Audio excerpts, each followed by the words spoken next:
ኢንተርኔት ግን ማለት ምን ማለት ነው? እንዴት ነው የሚሰራው? ሶርሱ የት ነው? ሁላችንም አሁን ኢትዮ ቴሌኮም ላይ እንሞላለን አይደለ? ኢትዮ ቴሌኮም ራሱ ከየት ነው የሚያገኘው? እኛ ሰርች ስናደርግ እንዴት ነው ኢንፎርሜሽን ወደ ኢትዮ ቴሌኮም የሚሄደው? ጉግል ላይ፣ ዩቲዩብ ላይ፣ ቲክታክ ላይ ማንኛውም ሶሻል ሚዲያ የምንጠቀመው ኢንተርኔት ኦሪጂኑ የት ነው? የሆነ ማጂክ ነው አይደለም የሚመስለው? እንዴት ነው የሚሰራው? ኢንተርኔት ሳልሰራ የሚለው ለምንድን ነው? አሁን ላይ ኢንተርኔት የማይጠቀም ሰው ምንም የለም ማለት አሁን ይሄን ቪዲዮ እያያችሁ ያላችሁት በኢንተርኔት ነው። ኢንተርኔት ከሌለ እኔንም ማየት አትችሉም፣ ሶሻል ሚዲያ መጠቀም አትችሉም። ኢንተርኔት ስላለ ነው። ሶ እንዴት ነው የሚሰራው? ጥያቄ አንጠይቅም ግን እንጠቀመዋለን። እና ባጭሩ እስኪ ለቴክኖሎጂ ሰዎች ብቻ ሳይሆን ማንኛውም ሰው ይሄን ቪዲዮ የምታዩ ስለ ኢንተርኔት ኦሪጂኑ የት ነው? ሶርሱ እንዴት ነው የሚሰራው? እኛ ለኢትዮ ቴሌኮም እንከፍለዋለን አይደል? ኢትዮ ቴሌኮም ለማን ነው የሚከፍለው? ሶርሱ የት ነው? እኛ ጋር እንዴት ነው የሚደርሰው? ኦቨርኦል ፍሮንት ኢንዱ ሳይሆን ወይም ደግሞ እንደዚህ ፊት ለፊት ዝም ብሎ መጠቀም ብቻ ሳይሆን ሲስተሙ እንዴት ተዘረጋ የሚለውን ነገር እያንዳንዱን በጣም ቀላል በሆነ አማርኛ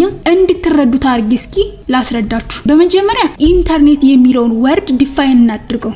ኢንተርኔት ማለት ኔትወርክ ኦፍ ኔትወርክ ማለት ነው። ኔትወርክ ማለት ምን ማለት ነው? በሁለት ዲቫይሶች መካከል ያለ ኮኔክሽን ዊ ኮል ኢት ኔትወርክ ብለን ጠራዋል።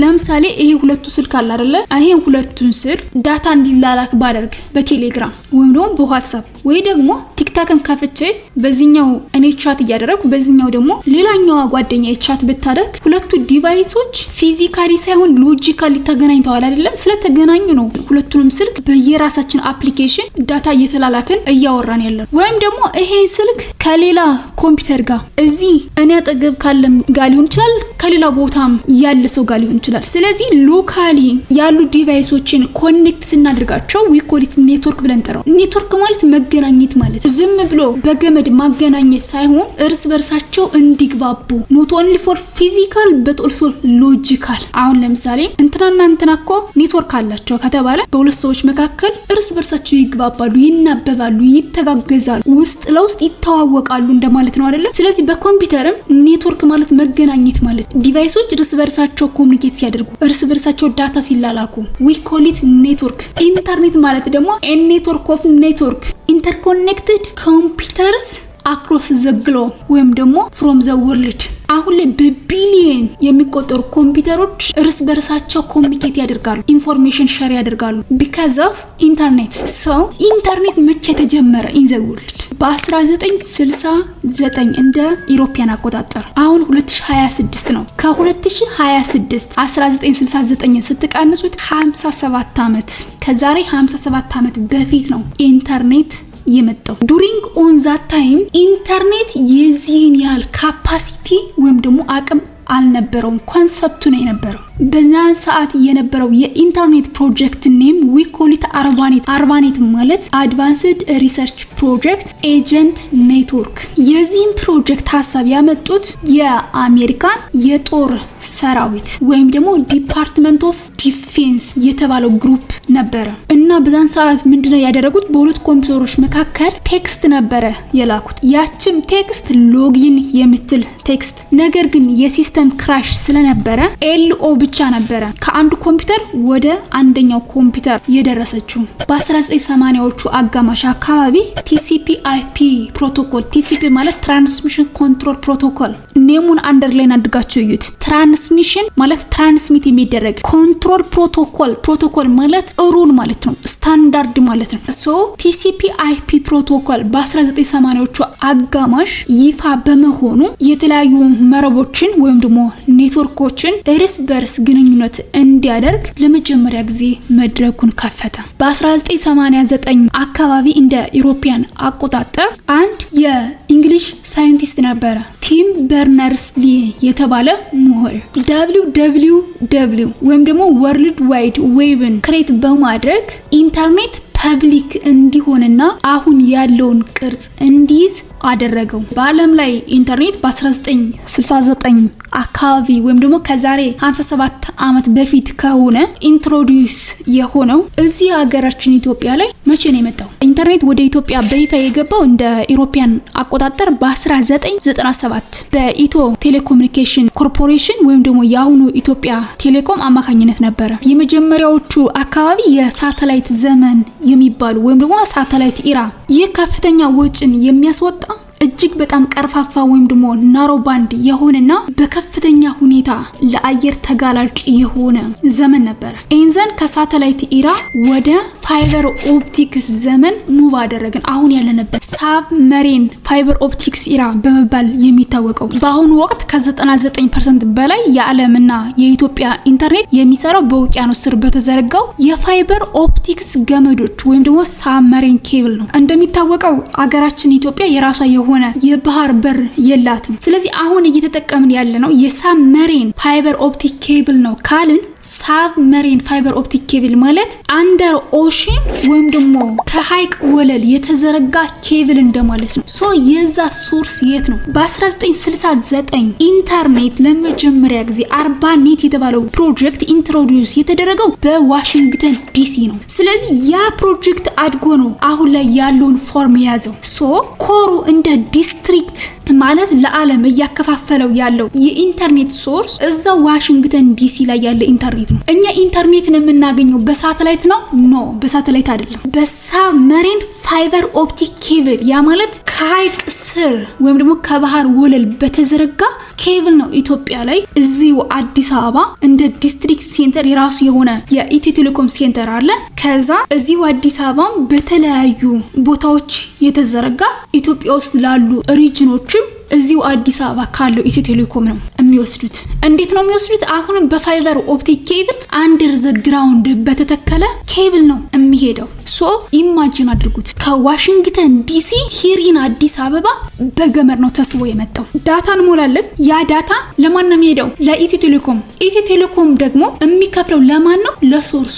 ሶርሱ የት ነው? ዋሽንግተን ዲሲ። በቀጥታ ለዋሽንግተን ዲሲ ነው የኢትዮ ቴሌኮም ክፍያ የሚፈጽመው? ኖ አይደለም። ኢትዮጵያ የራሷ የሆነ የባህር በር የላትም ብያቸዋለሁ። ሶ ኢንተርኔት ወደ ኢትዮጵያ በሳብመሪን ፋይበር ኦፕቲክ ኬብል ነው የገባ ካልን እንዴት ገባ? በጅቡቲ በኩል። አጓራባች አገሮች ጅቡቲና ኬንያ ናቸው አይደለ? እንዲሁም ሱዳን። ስለዚህ በጅቡቲ በኩል አንደር ዘ ግራውንድ ተቀብሮ በመጣ የፋይበር ኦፕቲክ ኬብል ነው እኛ ኢንተርኔትን እየተጠቀመን ያለ ነው። የፋይበር መስመሮቹ በጅቡቲ፣ ኬንያ እና ሱዳን በኩል ከቀይ ባህር እና ከህንድ ውቅያኖስ ስር ከተዘረጋው ዓለም አቀፍ የፋይበር ገመዶች ጋር ይገናኛል። በዓለም አቀፍ ደረጃ በቢሊዮን የሚቆጠሩ ሰዎችን የሚያገናኘው የውቅያኖስ ስር የፋይበር ገመድ ውፍረታቸው የውሃ ማጠጫ ቱቦ ወይም ደግሞ ጋርደን ሃውስ የምንለውን ያህል ብቻ ነው። እዚህ ላይ እንደምታዩት ማለት በቢሊዮን የሚገኙ ሰዎችን ያገናኛል እና የዚህን ያህል ዩዘር ኢንፎርሜሽን የሚያመላልስ ኬብል ልክ እንደምታዩት ዛት ማች ወፍራም የሚባል አይደለም።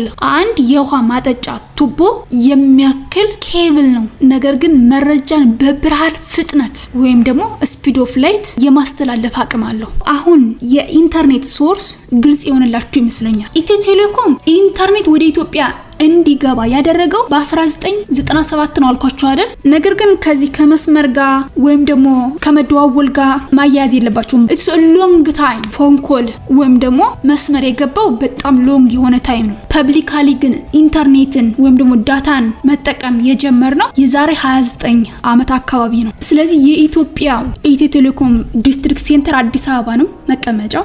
የኢንተርኔትን ዳታ የሚከፍለው አግሪመንት የፈጸመውን ከማን ጋር? ከጅቡቲ ጋር። የኢትዮጵያ ገቨርንመንትና የጅቡቲ ገቨርንመንት ሳይሆን ኢትዮ ቴሌኮም ራሱን የቻለ አንድ ተቋም ነው። ስለዚህ ጅቡቲ ላይ ያለው ልክ እንደ ኢትዮ ቴሌኮም ራሱን የቻለ ተቋምና ኢትዮጵያ ላይ ያለው የኢትዮ ቴሌኮም ዋና ስራ አስኪያጅ በፈጸሙት ስምምነት ነው እኛ ኢንተርኔት እያገኘን ያለ ነው። ቤዚክ ሶርሱ ግን እንደነገርኳችሁ የት ነው? ዋሽንግተን ዲሲ። ዓለምን ሁሉ ያገናኘው ኢንተርኔት እዛ ላይ ነው የሚገኘው። ሁሉም የዓለም ሀገራት ማለት 99% የሚጠቀመው ሳብመሪን ፋይበር ኦፕቲክ ኬብል ነው። ይሄን ካልኳችሁ እዚህ ስልካችን ላይ አንሊሚትድ የሆነ ዳታ እንሞላለን ወይም ደግሞ ኖርማሊ ራውተሯን ቤታችን አስገብተን ዘን ዋይፋይ ኮኔክት አድርገን እንጠቀማለን። እንዴት ነው ከኢትዮ ቴሌኮም ጋር ኮሙኒኬት የሚያደርገው? ማንኛውንም ነገር ሰርች ስናደርግ ቀጥታ ወደ ራዲዮ ዌቭ ኮንቨርት ይደረግና አካባቢ ወዳለው ሴል ታወር ሲግናል ይላካል።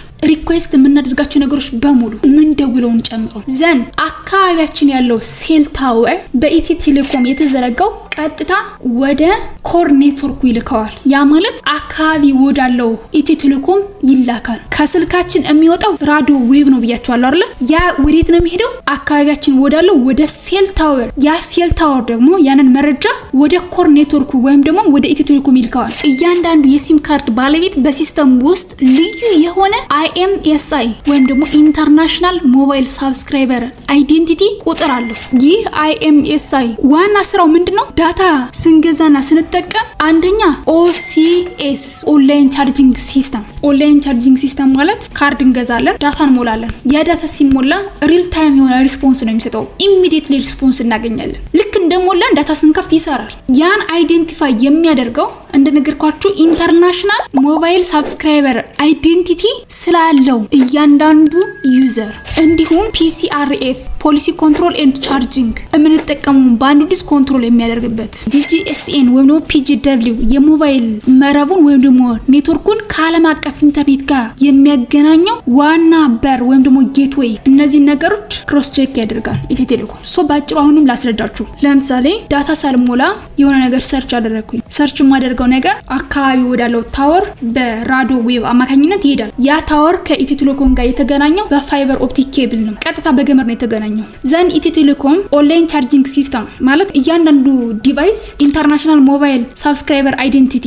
ሳብስክራይበር ማለት ተጠቃሚው ነው ደንበኛ አይደለ? ስለዚህ ይሄ ደንበኛ የተመዘገበበት ዳታ የለውም የሚለውን ቼክ ያደርጋል። ዳታ ካለው ምን ያህል ባንዱ ዲዝ ነው አሁንም የምንጠቀመውን ቻርጅ ያደረግነውን ዳታ ቼክ ያደርግና ዘን የምንፈልገውን ኢንፎርሜሽን ለማግኘት ራሱ ኢትዮ ቴሌኮም አይደለም ሪስፖንስ የሚሰጠው። ለምሳሌ ዩቲዩብ ላይ ሰርች የምናደርጋቸው ነገሮች በሙሉ ዩቲዩብ ዳታቤዝ ላይ ስቶር የተደረጉ ናቸው። አማዞን ላይ ሰርች የምናደርጋቸው ነገሮች አማዞን ዌብሳይት ላይ ስቶር ተደርገዋል። ጉግል ላይ ሰርች የምናደርጋቸው በሙሉ ከጉግል ዳታቤዝ ላይ ስቶር ተደርገዋል። ስለዚህ ሰርች የምናደርገው ነገር በሙሉ ዝም ብሎ እዚሁ ላይ ሰርች ከዚሁ ላይ ዲስፕሌይ አይደለም የሚሆነው። እንደነገርኳችሁ እኛ ታይፕ አድርገን ሪኩዌስት ስናደርግ በማንኛውም ብራውዘር ቀጥታ ወደ ሴል ታወር ይሄዳል። ሴል ታወሩ ደግሞ ወደ ኢትዮ ቴሌኮም ይልከዋል። ኢትዮ ቴሌኮም ደግሞ ህጎችን አሟልታችኋል ወይ ማለት ስልኩ ዳታ አለው ወይ የሚለውን ቼክ ያደርግና በትክክል ስልካችን ኢንተርኔት ካለው ወይም ደግሞ ዳታ ከሞላንና ህጉን እስካሟላን ድረስ ወደዚህ ነው የሚልከው ወደ ዳታቤዙ።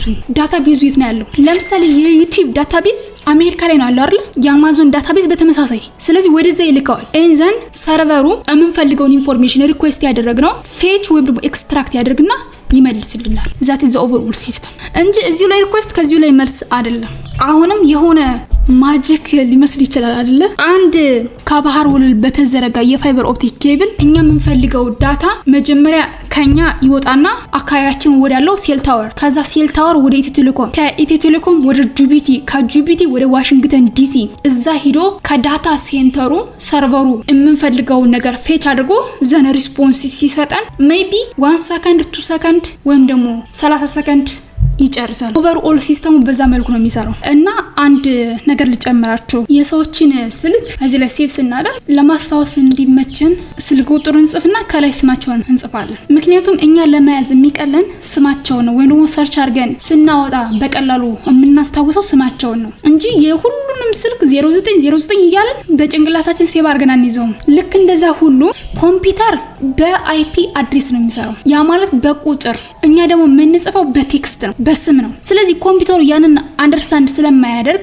ዶሜን ኔም ሲስተም ይባላል። ዶሜን ኔም ሲስተም ማለት የምንጽፈውን ቴክስት ወደ አይፒ አድሬስ ማፕ የሚያደርግ የሚተረጉም ማለት ነው። እኛ ታይፕ የምናደርገው በቴክስት ነው። ዘን ያንን ቴክስት ወደ አይፒ አድሬስ ይቀይርና ለኮምፒውተሩ ይሰጠዋል። ዘን ያ ኮምፒውተር ቤዝድ ኦን ዛት አይፒ አድሬስ የምንፈልገውን ኢንፎርሜሽን ሪትራይቭ ያደርግና ሲመልስ አሁንም ያንን ኢንፎርሜሽን ወደ ምን ይቀይረዋል? ወደ ቴክስት ይቀይርና እኛ እንድንረዳው አድርጎ ያስረዳናል። ትንሽ ሂንት አግኝታችኋል ብዬ አስባለሁ። እስኪ ያልገባችሁ ነገር ካለ ወይም ደግሞ ስለ ኢንተርኔት ምን ያህል ታውቁ እንደነበረ ኮሜንት ሴክሽን ላይ ጻፉልኝ።